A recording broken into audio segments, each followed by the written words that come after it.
Hello guys, this is another story time. I guess last one I was not that great, I guess.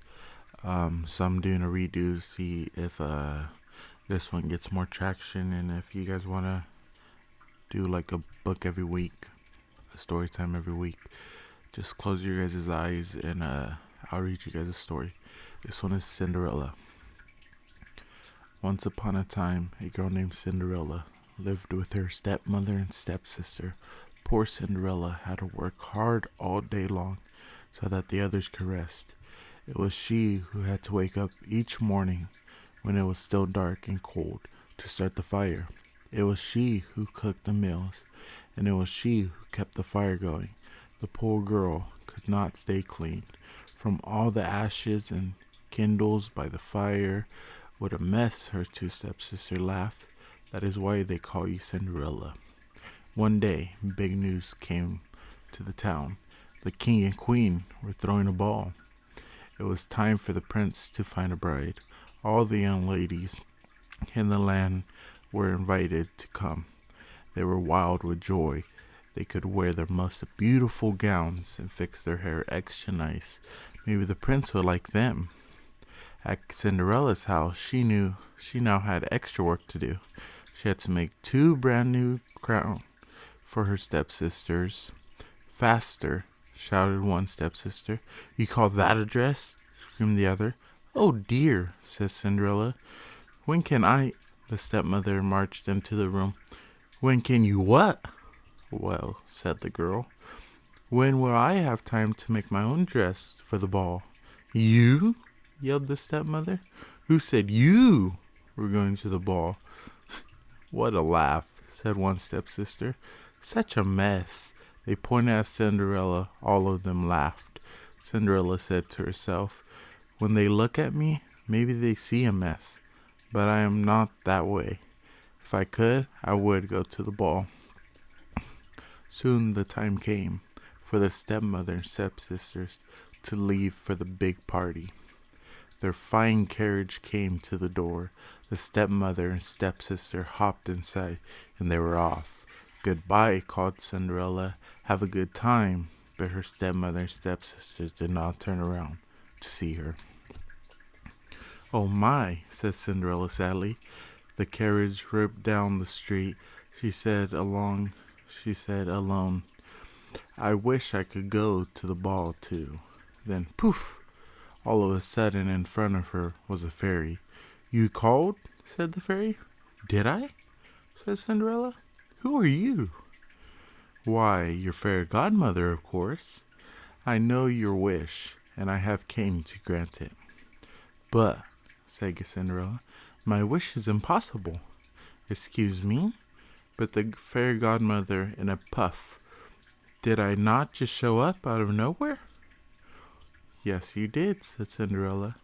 Then let me be the one to say what is possible or not. Well, I think you know I want to go to the ball too. She looked down to her dirty clothes. But look at me. You do look a bit of a mess, child, said the fairy godmother. Even if I had something nice to wear, said the girl, I would have no way to get there. Dear me, all of that is possible, said the fairy. With that, she touched her wand on Cinderella's head. At once, Cinderella was all clean. She was dressed in beautiful blue gown. Her hair was set up high on her shoulders inside a golden band. This is wonderful, said Cinderella. Who said I was done? Said the fairy godmother. She tapped her wand again. At once a beautiful carriage came to be, with the drivers and 4 white horses. Am I dreaming? Said Cinderella. Looked around. It is as rare can be, said the fairy godmother. But there is one thing you must know. What is that? All of this lasts only to midnight. Tonight, at the stroke of midnight, it will all be over. Everything will go back to how it was before. Then I must be sure to leave the ball before midnight, said Cinderella. Good idea, said Fairy Godmother. She stepped back. My work is done. And with that, the fairy godmother was gone. Cinderella looked around her. Did that even happen?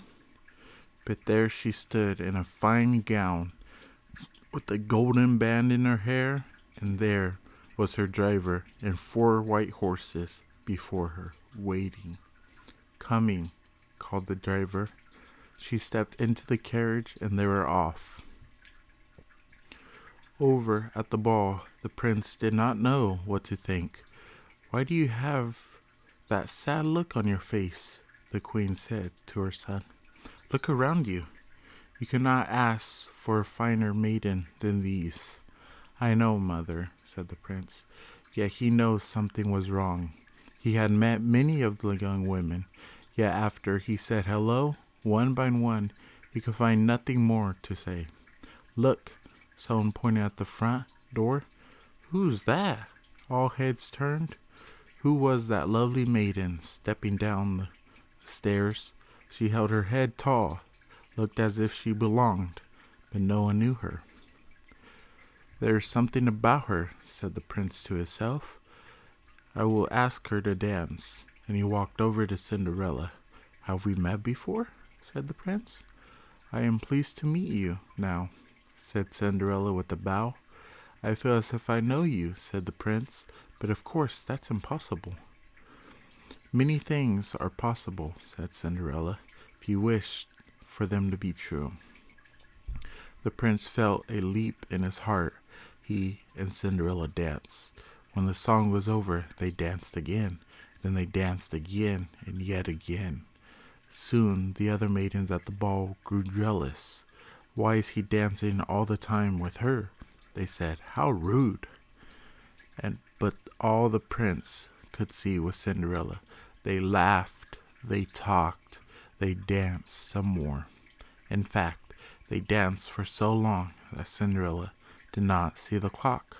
Dong, said the clock. Cinderella looked up. Dong, went the clock again. She looked up again. Oh my, she cried out. It's almost midnight. Dong, rung the clock. Why does that matter? Said the prince.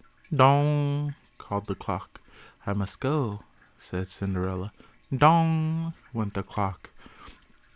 But we just met, said the prince. Why leave now? Dong, rung the clock. I must go, said Cinderella. She ran to the steps. Dong, said the clock. I can't hear you, said the prince. The clock is too loud. Dong, rung the clock. Goodbye, said Cinderella. Up the stairs she ran. Dong, went the clock. Please stop for a moment, said the prince. Oh dear, she said, as one glass slipper fell off her foot on the stairs. But Cinderella kept running up. Dong, said the clock. Please wait a moment, said the prince. Dong, rung the clock. Goodbye. Cinderella turned one last time. Then she rushed out the door. Dong. The clock was quiet. It was midnight. Wait, called the prince. He picked up her glass slipper and rushed out the door. He looked around, but could not see her blue dress anywhere.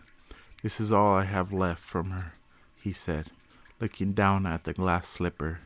He saw that it was made in a special way to fit a foot like no other. Somewhere there is another glass slipper, he said. And then I found it. I will find her too. Then I will ask her to be my bride. From hut to hut, from house to house went the prince. One young woman after another tried to fit her foot inside the glass slipper, but none could fit. And so the prince moved on. At last, the prince came to Cinderella's house. He's coming, called one of the stepsisters as she looked out the window. Open the door, screamed the other stepsister. Quickly, yelled the stepmother. Get ready. One of you must be the ones to fit your foot in that slipper, no matter what. The prince knocked. The stepmother flew open the door.